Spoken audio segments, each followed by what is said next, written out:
بتدور على حد يقولك ميزات البدايات ومش لاقي، فانت دخلت في فيديو الصح. ماشي. في الفيديو هشرح لكم جميع ميزات البتات اللي لسه نازله في تحديث البريستوريك او التاريخ. ماشي، وهشرح لكم واحده واحده. ماشي. قبل ما تنساش ترزع اللايك الجميل بتاعك، وخليكم مع الفيديو.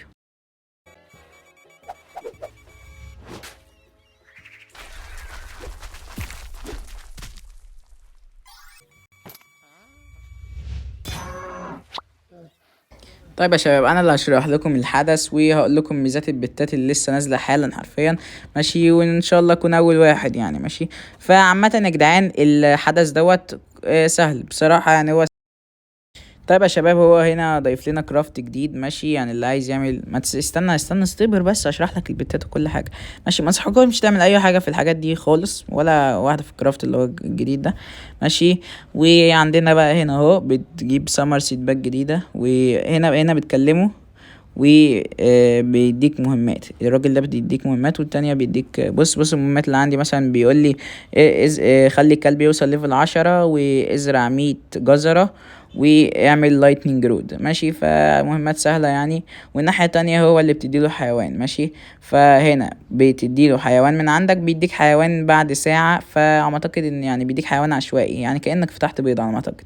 بس مش متأكد من حوار حيوان عشوائي بس في الاغلب هيديك حيوان عشوائي من الحيوانات بتاعة الحدث الجديد. فكل ساعة ما تنساش تحط اي حيوان ملوش لازمة عندك، هيديك حيوان عشوائي من هنا. ماشي. ويعني حرفيا دي معظم الحاجات اللي في الحدث. وبس كده بقى هدخل لكم في البيت. عندنا اول بيت يا جماعة، واللي هو اللي هيظهر قدام البيض اللي عندك في المزرعة، بيخليه يفقس أسرع بنسبة من 5 ل30%، وانت وحظك. ده اللي أنا فهمته يعني. لو انت فهمت حاجة تانية منه اكتبلي تحت في الكومنتات.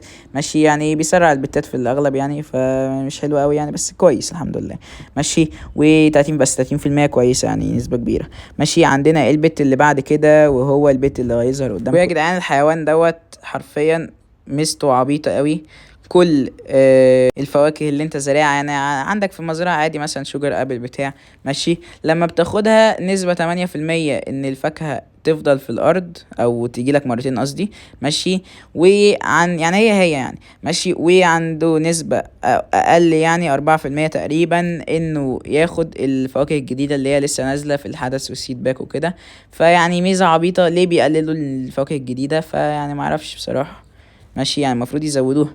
ماشي. وعندنا الميزة اللي جاية بتاعت الحيوان اللي هيظهر قدامك الحيوان وبرضه ميزته عبيطة. معرفش هما بينزلوا حيوانات عبيطة ليه. يعني حرفيا ميزته بيخليك 2% بيحط ميوتيشن. 2% اللي هو ماشي يعني صباح الفل يا جدعان. 2% بيحط ميوتيشن اسمه كهرومائي ولا معرفش ايه ميوتيشن كده يعني. هنشوفه لسه جديد. ماشي. و بيسرعك في 14%. ايه بيسرعك دي يا جدعان وانا اجري في المابا؟ ايه العبط ده يا جدعان؟ مش عارف انا. ماشي. فعندنا البت اللي بعد وهو البت ده. وده الحيوان الجليتش اللي زي التوكان ده، بيكبر اي فاكهة يعني، بيكبر الفواكه يعني وهي بتنمو.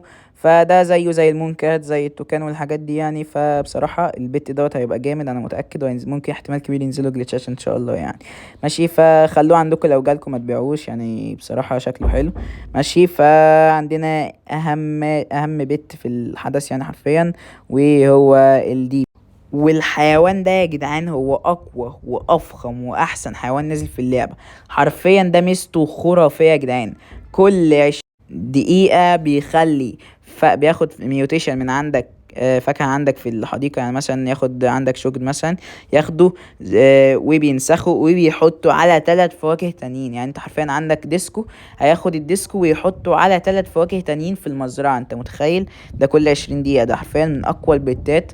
فالميوتيشنز بتاعته اكيد هتبقى جامدة. والبيت جليتش. وعندنا بيت كده خليته الاخر عشان شكله عاجبني بصراحة، بس مش معنى ان شكله عاجبني ان هو يطلع حلو يعني. كل 11 دقيقة بيزود نسبة النط عندك، وبيحط ميوتيشن على فاكهة عشوائية. فيعني بص بيحط ميوتيشن على فاكهة عشوائية بس نسبته قليلة جدا 3%. وبيزود النط. ايه فايدة يا جدعان؟ هو فار بصراحة يعني. ايه العبط اللي انتوا عاملينه ده؟ اللعبة بقت عبيطة قوي. وبس كده. ما تنساش تحط لايك واشتراك وتدعمني عشان تعبت في الفيديو ده. وكان معاكم كده ليفين. سلام. قبل ما اقفل الفيديو احب اشكر محمد على الهدية الجميلة اللي هو عطاها لي يعني. عطاني يعني مون ميدون قد المابا كلها. فشكرا يا محمد، ويعني هديتك حلوة بصراحة. وبس كده، حط لايك واشتراك.